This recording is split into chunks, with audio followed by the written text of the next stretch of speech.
नमस्कार दोस्तों, Rewa PSC classes में आप सभी का बहुत बहुत स्वागत है। आज हम चंद्रयान मिशन 3 लॉन्च जो हुआ है उससे संबंधित कुछ महत्वपूर्ण परीक्षा उपयोगी प्रश्नों के साथ उपस्थित हुए हैं।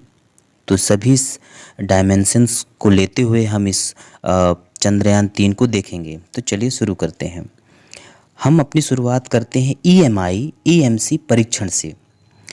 तो भारतीय अंतरिक्ष अनुसंधान संगठन इसरो ने 19 फरवरी को कहा कि चंद्रयान 3 लैंडर ने UR राव सैटेलाइट सेंटर में इलेक्ट्रोमैग्नेटिक इंटरफेरेंस या इलेक्ट्रोमैग्नेटिक कंपैटिबिलिटी टेस्ट सफलतापूर्वक पास किया। इसका आशय क्या होता है? अंतरिक्ष में उपग्रह उपप्रणालियों की कार्यक्षमता और अपेक्षित विद्युत चुंबकीय स्तरों के साथ इनकी अनुकूलता सुनिश्चित करने के लिए उपग्रह मिशनों के लिए EMI और EMC परीक्षण आयोजित किया जाता है। तो हम ये जान लिए हैं कि जो चंद्रयान 3 था, किसी भी उपग्रह को लॉन्च करने से पहले इस टेस्ट से होकर गुजरना पड़ता है।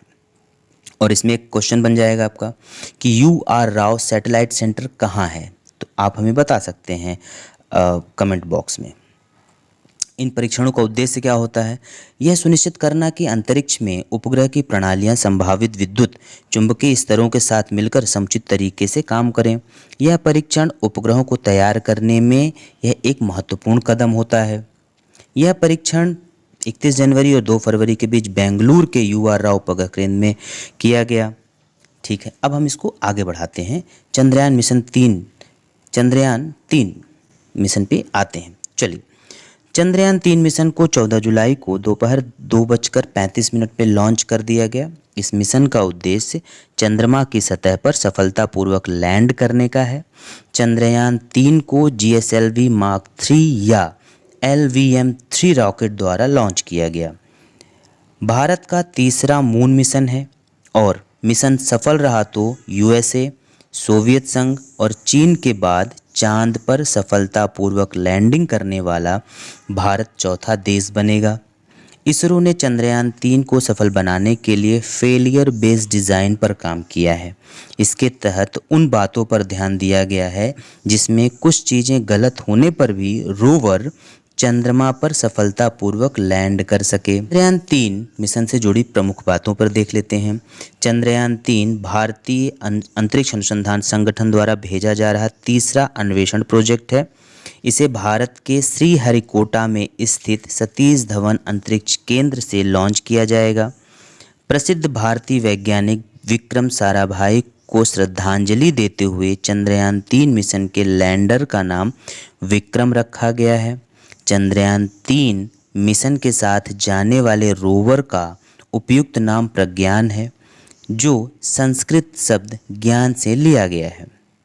चंद्रयान 3 मिशन का उद्देश्य चंद्रमा की सतह से जुड़ी जानकारी एकत्र करना, जिनमें वैज्ञानिक प्रयोग करना और चंद्रमा के भूविज्ञान और उसके विकास के बारे में हमारी समझ को बढ़ाने के लिए जरूरी डेटा इकट्ठा करना है। चंद्रयान 3 मिशन पर इसरो द्वारा 615 करोड़ का खर्च आया है। चंद्रयान 3 मिशन का कुल खर्च चंद्रयान मिशन 2 की तुलना में कम है। 3 देशों ने सफलतापूर्वक लूनर लैंडिंग कराई है, जिसमें USA, पूर्व सोवियत संघ, चीन शामिल है। भारत चौथा देश बनेगा। चंद्रयान 3 इंटरप्लेनेटरी मिशन के प्रमुख मॉड्यूल कौन कौन से हैं? तो 3 मॉड्यूल हैं: प्रणोदन मॉड्यूल, लैंडर मॉड्यूल और रोवर। चंद्रयान 3 में एक स्वदेशी प्रोपल्सन मॉड्यूल, लैंडर मॉड्यूल और एक रोवर शामिल है, जिसका उद्देश्य अंतर्ग्रही मिशनों के लिए आवश्यक नई प्रौद्योगिकी का विकसित करना है और प्रदर्शित करना है। प्रोपल्सन मॉड्यूलर लैंडर और रोवर को इंजेक्शन ऑर्बिट से 100 किलोमीटर लूनर ऑर्बिट तक ले जाएगा। चंद्रयान 3 में एक लैंडर मॉड्यूल, एक प्रोपल्सन मॉड्यूल और एक रोवर है। लैंडर और विशेष रूप से एकल चंद्र दिवस अवधि के लिए कार्य करने के लिए डिज़ाइन किया गया है, जो पृथ्वी के लगभग 14 दिन के बराबर होगा। इस मिशन का उद्देश्य क्या है? चंद्रमा की संरचना को बेहतर ढंग से समझना है। इसरो ने इसके मुख्यतः 3 उद्देश्य निर्धारित किए हैं। पहला, चंद्रमा की सतह पर एक सुरक्षित और नरम लैंडिंग का प्रदर्शन। चंद्रमा पर रोवर की घूमने की क्षमताओं का प्रदर्शन, इन सीटू वैज्ञानिक अवलोकनों का प्रदर्शन करना। अन्वेषण के लिए चंद्रमा के चंद्र दक्षिणी ध्रुव को लक्षित करने के क्या कारण हो सकते हैं? तो दक्षिणी ध्रुव पर चंद्रमा की सतह का छाया है, ढका हिस्सा उत्तरी ध्रुव की तुलना में काफ़ी बड़ा है। तो जो ढका हुआ हिस्सा है वो उत्तरी ध्रुव की तुलना में काफ़ी बड़ा है, जो विशेष रूप से दिलचस्प बनाता है। इसके अलावा इसके आसपास के स्थान जो हमेशा छाया में रहते हैं उनमें पानी की उपस्थिति की संभावना हो सकती है। शुरुआती सौर मंडल का एक जीवाश्म रिकॉर्ड दक्षिणी ध्रुव के पास ठंडे जल गड्ढों में भी पाया जा सकता है। 3 से संबंधित कुछ प्रश्न। तो चंद्रमा के अध्ययन को क्या कहा जाता है? सेलेनोलॉजी। एक लूनर दिन धरती के कितने दिन के बराबर होता है? तो 14 दिन के बराबर। चंद्रयान 3 की लॉन्च डेट क्या थी? 14 जुलाई 2023। चंद्रयान 3 को किस केंद्र से लॉन्च किया गया? श्रीहरिकोटा के सतीश धवन अंतरिक्ष केंद्र से। श्रीहरिकोटा कौन से राज्य में है? तो आंध्र प्रदेश। चंद्रयान 3 की चंद्रमा की चंद्र सतह पर लैंडिंग की उम्मीद की तारीख क्या है? कब तक लैंड करेगा? 23 या 24 अगस्त 2023 को। चंद्रयान 3 को चंद्रमा पर भेजने के लिए किस लॉन्चर का इस्तेमाल किया गया है? LVM-3 लॉन्च व्हीकल मार्क 3 प्रक्षेपण यान मार्क 3। चंद्रयान 3 में प्रयुक्त प्रणोदन मॉड्यूल का द्रव्यमान कितना है? 2148 किलोग्राम। चंद्रयान 3 में किस मॉड्यूल का उपयोग किया गया है? तो lander module LM, propulsion module PM और एक रोवर शामिल है। चंद्रयान 3 में किस तकनीक का उपयोग किया गया है? अल्टीमीटर, वेलोसिटीमीटर, जड़त्व माप और प्रणोदन प्रणाली।